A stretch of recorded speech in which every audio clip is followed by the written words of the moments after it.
Pelo sinal da Santa Cruz, livrai-nos Deus, nosso Senhor, dos nossos inimigos. Em nome do Pai, e do Filho e do Espírito Santo. Amém. Meu Senhor e meu Deus, creio firmemente que estás aqui, que me vês, que me ouves. Adoro-te com profunda reverência. Peço-te perdão dos meus pecados e graça para fazer com fruto este tempo de oração. Minha Mãe Imaculada, São José, meu Pai e Senhor, meu anjo da guarda, intercedei por mim.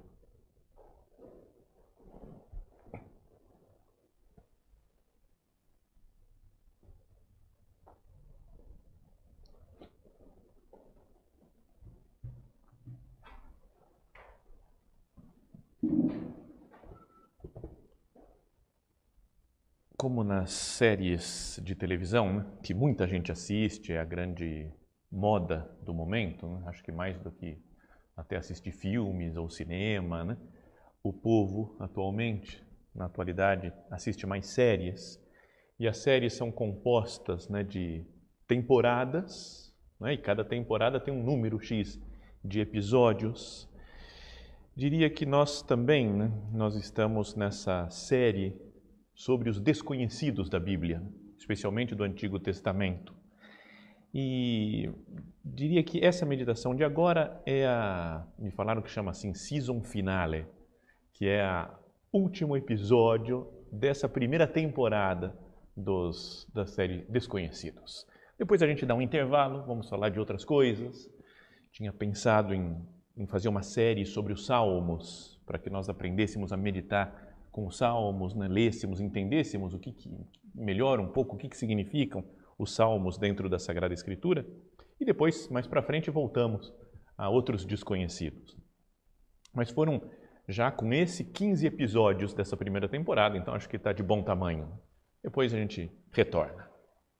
E hoje, para encerrar então essa primeira temporada da série Desconhecidos, vamos falar de um personagem que é muito importante, que nós conhecemos, talvez conhecemos de nome, mas não sabemos muito bem o que ele fez. Tem até um livro da Bíblia que é o nome dele, porque provavelmente pode ter sido escrito por ele. Então, dizia um comentarista da Sagrada Escritura, ele falava assim: pense nos verdadeiros grandes homens e mulheres da sua vida. Assim, pensa, quem que são as grandes pessoas, né, que marcaram a nossa existência? Desde os nossos pais, né, ou avós, ou algum parente próximo, algum amigo. Ou pensa nas celebridades políticas, esportivas, heróis de guerra, né, sei lá, qualquer pessoa que você fala, essa pessoa é determinante na história da minha vida e na história do mundo. Ele falava, e agora pensa nesse mesmo estilo, mas nos personagens bíblicos. Quem que você pensa, né, como grandes personalidades da Bíblia? Obviamente, nosso Senhor Jesus Cristo, né, mas está fora de qualquer comparação. Né? Pensamos em Nossa Senhora, nos apóstolos, mas vamos para o Antigo Testamento. E aí vem na cabeça, né, Abraão, talvez Abraão, Isaac e Jacó, Moisés, né, ou Josué. São os grandes nomes assim que a gente pensa, Davi, Salomão. Mas, dizia esse autor, falava, essa lista, sem dúvida, inclui muitos que serviram a Deus fiel e corajosamente.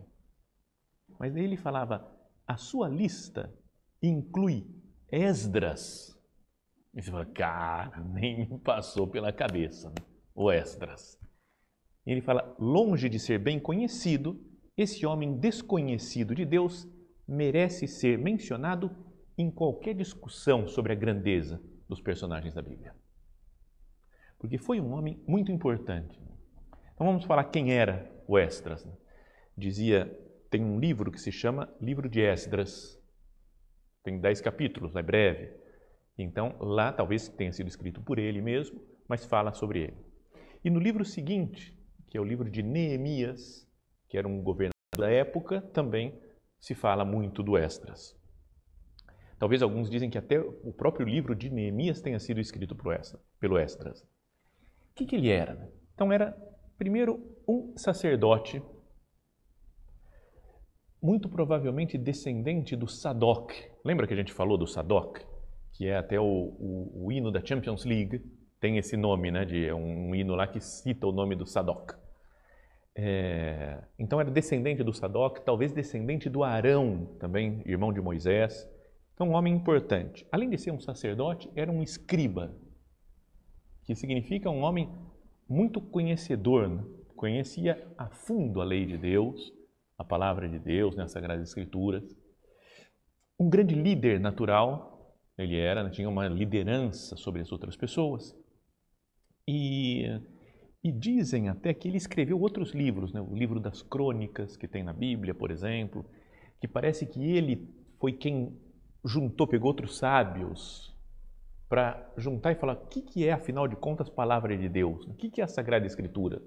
Então pegaram lá os primeiros livros de Moisés, né? O Pentateuco, Gênesis, Êxodo, Levítico, Números, Deuteronômio. Depois falou, então, agora o livro de Josué também vai entrar, o livro dos reis. Foi quem foi compondo a Bíblia no Antigo Testamento. Talvez tenha sido ele. Dizem que pode ter escrito algum salmo também. Bom, é um homem então, que tem uma importância muito grande para a fé judaica e para a nossa fé, que bebe dessa fonte da Sagrada Escritura. Bom, vamos explicar então em que época que ele viveu, né? Como é então um contexto histórico. A gente tinha falado em outras meditações dessas, que lá pelo ano 580, mais ou menos, mais precisamente 586, foi invadido pelos babilônios a cidade de Jerusalém, destruíram o templo e foram levados no exílio, né, para o exílio, os habitantes de Judá, do reino de Judá. Passaram alguns anos, o Ciro, rei da Pérsia, tomou a Babilônia e então falou para os judeus, podem voltar para a sua terra para reconstruir o templo. Então voltaram e quem reconstruiu o templo foi o Zorobabel, era o líder naquela época. E a gente até teve uma meditação aqui sobre o Zorobabel. E alguns anos depois, né, depois das lutas, dificuldades que teve o Zorobabel para construir o templo, o povo voltou a viver o judaísmo, mas de uma maneira um pouco bagunçada.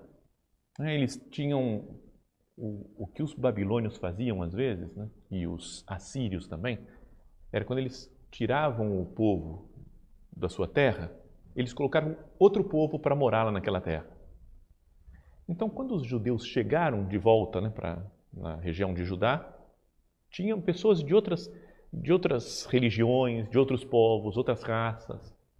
E eles começaram a se misturar entre eles. Então, a princípio, né, olhando assim, não tem muito problema. Né? A gente agora, principalmente no mundo que a gente vive, não tem mais. Né? A gente procura que não haja, né, racismo e vamos conviver com todo mundo.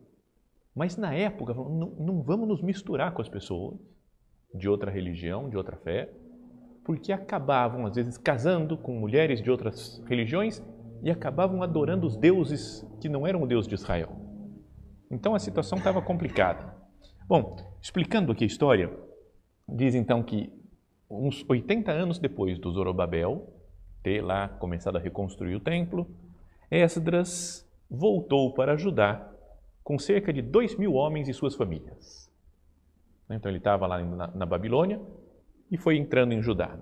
Ele recebeu uma carta de Artaxerxes, que era o rei da Pérsia naquela época já, instruindo a realizar um programa de educação religiosa. Então ele ficou sendo o homem responsável, Esdras, de retomar a fé judaica naquele povo, que estava tudo misturado com outras religiões. Muito antes da missão de Esdras começar, diz aí aquele mesmo comentarista, né, da Sagrada Escritura que falava antes, muito antes da missão de Esdras começar, Deus o modelou de 3 maneiras importantes para que ele usasse bem o seu poder. Primeiro, como escriba. Esdras se dedicou a estudar cuidadosamente a palavra de Deus. Depois, em segundo lugar, ele pretendia aplicar e obedecer pessoalmente os mandamentos que descobriu na palavra de Deus. Então não era, em geral, na época de Jesus. Lembra quando ele fala dos fariseus hipócritas, né, escribas hipócritas? Porque era gente que sabia toda a teoria, mas não praticava. Mas o Esdras não. Ele lia, meditava a palavra de Deus e colocava em prática. É isso que Jesus no Evangelho muitas vezes vai falar, né? Que é um homem santo, bem-aventurado aquele que ouve a palavra de Deus e a põe em prática. E terceiro, que ele estava empenhado em ensinar aos outros a palavra de Deus e aplicar a palavra de Deus na vida das pessoas. Então, a parte histórica dele é essa. Ele vem uns 80 anos depois do Zorobabel para Judá. O templo estava reconstruído, mas ele tem que reconstruir a fé do povo. E um pouquinho depois vai chegar o Neemias, que vai ser o governador lá da região, que vai reconstruir as muralhas de Jerusalém. Então fica sendo Neemias o governante e o Esdras o sacerdote que ajuda a formar o povo. Então, queria ler duas passagens da Sagrada Escritura, uma do livro de Esdras e outra do livro de Neemias, para que a gente medite e vá aplicando, tentando aplicar para a nossa vida, né? Que não seja só um conhecimento histórico, isso daqui sobre a vida do Esdras. Então, para quem quiser ler depois, capítulo 9 do livro de Esdras.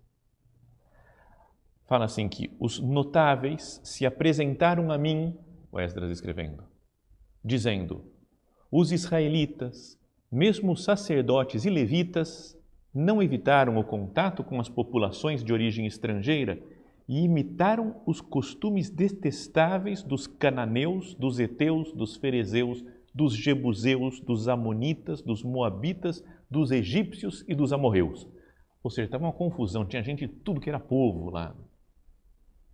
E o Esdras fala que vieram para ele, as pessoas lá quando ele chegou em Jerusalém, falaram isso para ele, ó, todos os israelitas estão misturados com esses povos. Mesmo os sacerdotes e os levitas, que eram os encarregados do culto do templo. Pais e filhos se casaram com mulheres desses estrangeiros, e assim a raça santa se misturou com a população do país.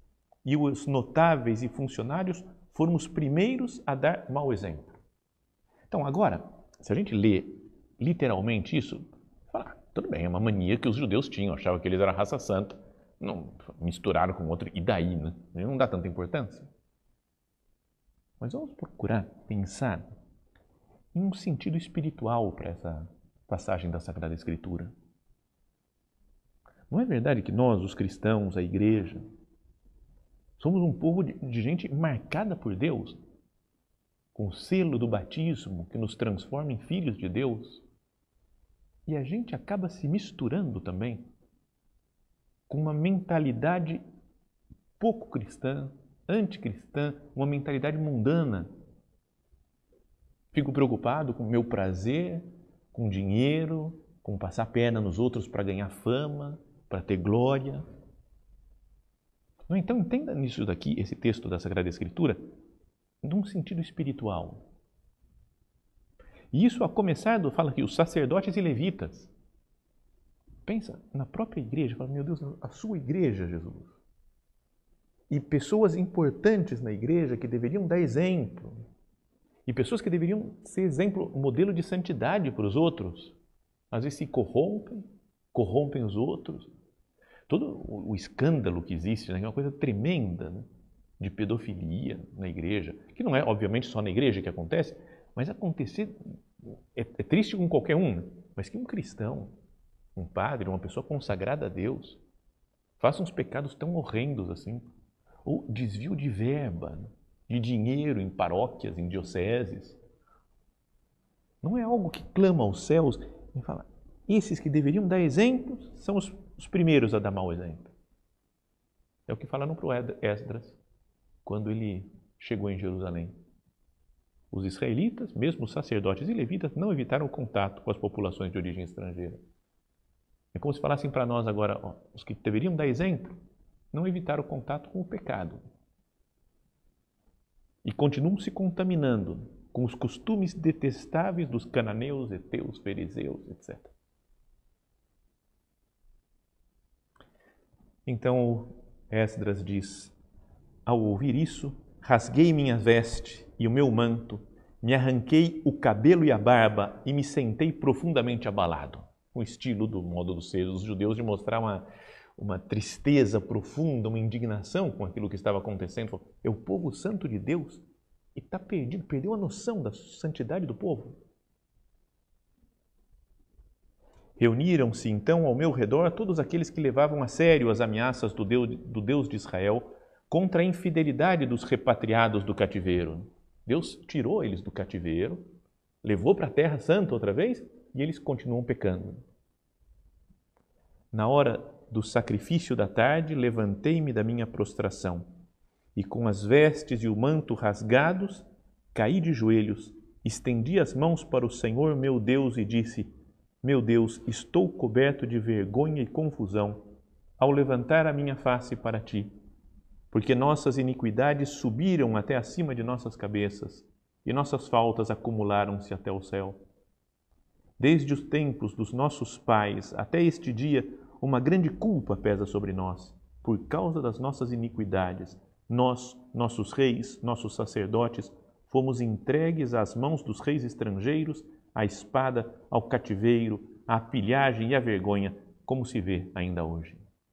Então, está vendo? Ele era um homem que ele foi pedindo, considerando, né, a grandeza do pecado e pedindo perdão para Deus. Falou: meu Deus, perdoa, olha para nós, porque nós somos miseráveis, nós somos pecadores. Então é um homem que intercede pelo povo. Antes de chegar cortando cabeça de todo mundo, né? Porque ele podia falar: o quê?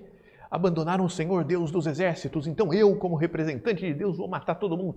E mata para fazer um povo novo. Né? Não, ele cai no chão, cai de joelhos, se prostra diante de Deus e pede perdão pelos pecados do povo. Isso que um sacerdote deve fazer. Né? Pede perdão pelos pecados do povo. E cada cristão deve fazer isso, né? Porque tem uma alma sacerdotal, uma alma que quer unir o povo com Deus, então deve pedir perdão pelos pecados dos outros também. E aí no capítulo seguinte diz: enquanto Esdras assim orava e confessava, sempre chorando de joelhos diante da casa de Deus, reuniu-se em torno dele grande número de israelitas. Eram homens, mulheres e crianças, todos chorando. Então ele tocou o coração daquelas pessoas, de todo mundo. Ele tem razão. Olha só a barbaridade que nós estamos fazendo, abandonamos o Deus de Israel, estamos prestando culto a outros deuses.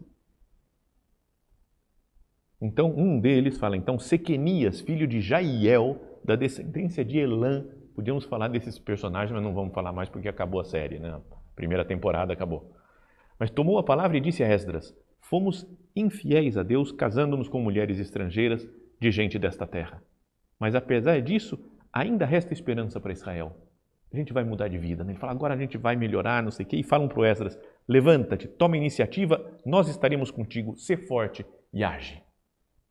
Então está vendo só? A oração e a penitência do Esdras converteu a população. E eles mudaram de vida.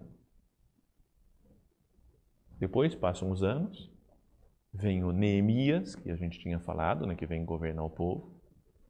E tem uma outra cena que mostra o Esdras pregando a palavra de Deus, ensinando, dando como que uma catequese para o pessoal lá, para o povo de Israel que estava reunido. Então ele já tinha feito as pessoas se arrependerem dos seus pecados, de terem se afastado de Deus, e agora ele fala: agora vamos ensinar. Para todo o povo se reuniu como um só homem na praça de fronte da porta das águas. E Neemias pediu ao escriba Esdras que trouxesse o livro da lei de Moisés, que o Senhor havia prescrito a Israel. Então, um momento solene, todo mundo reunido na frente do templo. E o Neemias, que governava o povo, fala: Esdras, traz o livro da lei de Moisés. O sacerdote Esdras apresentou a lei diante da assembleia, de homens, de mulheres e de todos os que eram capazes de compreender. Era o primeiro dia do 7º mês. Assim, na praça que fica de frente da porta das águas, Esdras fez a leitura do livro desde o amanhecer até o meio-dia. Com uma explicação da lei de Deus, assim, a manhã inteira. Né? Na presença dos homens, das mulheres e de todos que eram capazes de compreender. E todo o povo escutava com atenção a leitura do livro da lei. Esdras, o escriba, estava de pé, sobre um estrado de madeira erguido para esse fim. A seu lado direito se achavam Matatias, Sema, Ananias, Urias, Eucias e Masias. À esquerda estavam Fidaías, Misael, Melquias, Azum, Asbadana, Zacarias e Mosolã. Você fala, para que isso, né? Mas era para mostrar como ficou marcado na história do povo de Israel. Ele estava lá lendo a palavra e eu lembro, né, o cara escrevendo aqui, eu lembro quem estava do lado direito dele, quem estava do lado esquerdo, que era um momento central da vida do nosso povo, que nós estamos ouvindo a palavra de Deus. Visível a todos por estar mais alto, Esdras abriu o livro, e quando o abriu, todo o povo ficou de pé. Esdras bendisse o Senhor, o grande Deus, e todo o povo, respondendo, levantando as mãos, amém, amém. Depois inclinaram-se, prostraram-se diante do Senhor com o rosto em terra. E aí vai explicando que alguns levitas, outros especialistas da lei, iam explicando ainda mais. Leram claramente e distintamente o livro da lei de Deus, explicaram o seu sentido de maneira que se pudesse compreender a leitura.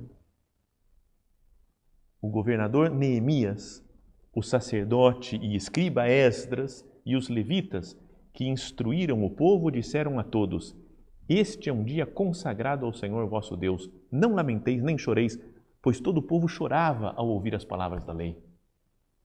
Então o pessoal chorando, queria se arrepender dos seus pecados, queria viver perto de Deus mesmo. E aí ele fala, o Esdras e o Neemias falam, vamos festejar, porque hoje é dia de festa, porque estamos ouvindo a palavra de Deus. Fala, ide para vossas casas e comei carnes gordas, tomai bebidas doces. Essa parte não é tão legal assim, a bebida doce em geral é meio... Mas carne gorda é legal. E dai porções àqueles que nada prepararam, pois este dia é santo para o nosso Senhor. Não é dia de luto, pois a alegria do Senhor será a vossa força. Conhecida essa frase, né? A alegria do Senhor será a vossa força. Então, e todo o povo então estava lá feliz, realizado, né, de ouvir as palavras de Deus. A leitura continua, senão vai ficar muito longo, né? Não vamos falar tudo disso. Mas falo que o povo saiu, trouxe os ramos, fizeram daí cabanas, terraços nos pátios das suas casas, nos átrios da casa de Deus, na praça da Porta das Águas, na praça da Porta de Efraim. Foram construindo para lembrar de como eles viviam com Deus no deserto, nas cabanas, em tendas, e foi restabelecida a festa das tendas, né, dos tabernáculos. E assim toda a assembleia dos repatriados do cativeiro construiu as cabanas e nelas habitou, coisa que os filhos de Israel não haviam feito desde o tempo de Josué, filho de Num, desde que eles tinham entrado na terra prometida. E reinou imensa alegria. Todos os dias, desde o primeiro até o último, era lido o livro da lei de Deus. Celebraram a festa durante 7 dias e no 8º dia realizaram uma assembleia solene, segundo a norma. Então eles falam e depois fazem promessas de que vão viver sempre de acordo com a palavra de Deus. Bom, essa é a história do Esdras. Trazendo para os nossos dias, a gente pode pensar, né? Não é real que esse cenário que ele encontra em Israel, em Jerusalém, quando ele volta, vê essas misturas das pessoas, misturas não pelo fato de serem pessoas de raças diferentes, mas porque estavam cultuando outros deuses. Não é uma situação muito atual nossa? Se nós olhamos para as pessoas, para o mundo, para a nossa vida mesmo, tanta gente que cultua outros deuses. O Deus do dinheiro, o Deus do sexo, o Deus do prazer, o Deus da comodidade, o Deus da preguiça, do conforto. Não é? E como é que a gente faz para mudar essa sociedade? Não é? Às vezes a gente pode cansar e falar, não dá, está todo mundo perdido. Eu vou viver com um pessoalzinho só gente santa, vou me afastar de todo mundo, ficar só com gente boa. Ou eu posso brigar com todo mundo. Agora eu vou xingar todo mundo, vou escrever na internet, vou bater nas pessoas, porque... Esse não foi o modo que o Esdras resolveu o problema, né, e converteu a população toda de Jerusalém. A primeira coisa que ele fez foi desagravar. É uma coisa que não se fala muito por aí, né, na espiritualidade atualmente, é uma coisa que antigamente se falava mais, que é pedir perdão a Deus pelos pecados nossos e dos outros. Deus foi ofendido com o pecado. Deus continua sendo ofendido pelo pecado de tanta gente, pelos nossos e de todas as outras pessoas. Eu não deveria fazer penitência, pedir perdão, falar, Senhor, perdão pelas... Você morreu por nós na cruz, Jesus. E nós continuamos te maltratando, continuamos te virando as costas. Então, a primeira coisa que faz o Esdras é desagravar, pedir perdão a Deus pelos pecados do povo. Então essa podia ser a primeira coisa para a gente fazer. Né? Não vou me revoltar com os pecados que eu vejo por aí, com os escândalos, mesmo quando são escândalos desses que eram sacerdotes, os levitas, né, os chefes do povo. A gente pode pensar, né, os sacerdotes, os padres, bispos, os chefes do povo, políticos. Todos esses pecados, eu não vou brigar, xingar, querer destruir. Eu vou desagravar, vou pedir perdão para Deus. Depois ele reza pelo povo. Quanto que eu rezo pelos pecadores? Lembra que Nossa Senhora de Fátima falou para os pastorzinhos que muita gente se condena ao inferno porque não tem ninguém que reze por eles, que se sacrifique por eles. Muita gente se condena porque não tem ninguém que reze. Eu estou fazendo a minha parte. O Esdras fez a parte dele. Rezou pelo povo. Depois, ele procurou soluções, meditando na palavra de Deus. Era um escriba, profundo conhecedor da Sagrada Escritura. Eu conheço a palavra de Deus e me apoio nela para encontrar soluções para a minha vida espiritual, para a vida das pessoas, para o mundo. Não digo uma coisa só assim meio folclórica quase, de agora, meu Deus, qual que é a resposta que você vai me dar? Abro a Bíblia e vamos ver o que ele está me falando. Não, é gente que lê e estuda, né, e conhece a palavra de Deus.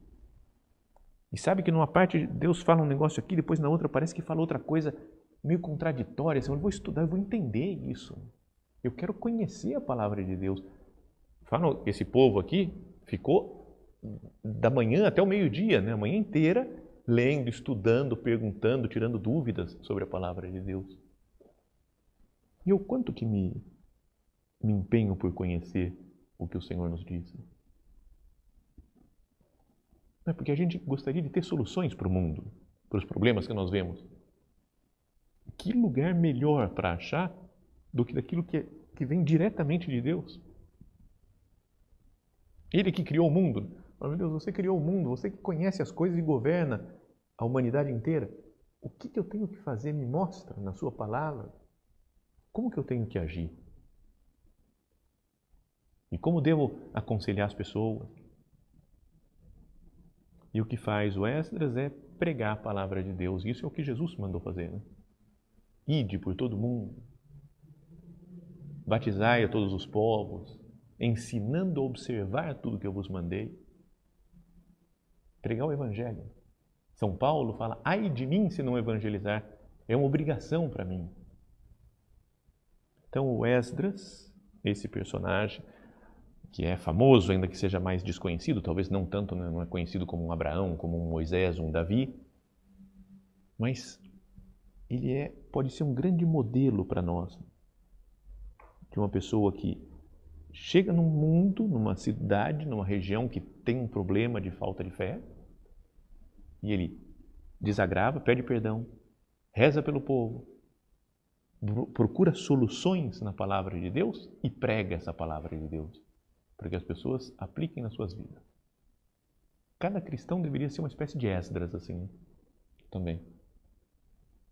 Peçamos ajuda a Jesus Cristo, nosso Senhor, peçamos ajuda à nossa mãe Santa Maria, que conhecia e meditava sempre a palavra de Deus, tanto que a própria palavra se fez carne nela, Jesus Cristo, nosso Senhor, que eles, Jesus, Maria, José e todas essas pessoas que conheceram a palavra de Deus, nos ensinem, né, a olhar para o mundo assim, com o olhar de Deus. Que nós rezemos pelas pessoas, desagravemos pelos pecados que ofendem continuamente a nosso Senhor e saibamos levar essa palavra de Deus, a Sagrada Escritura, para o mundo, para assim, com a graça de Deus, transformar o mundo.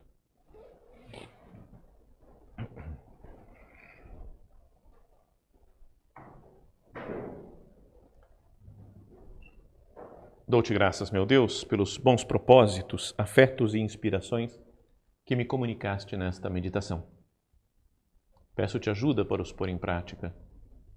Minha Mãe Imaculada, São José, meu Pai e Senhor, meu anjo da guarda, intercedei por mim.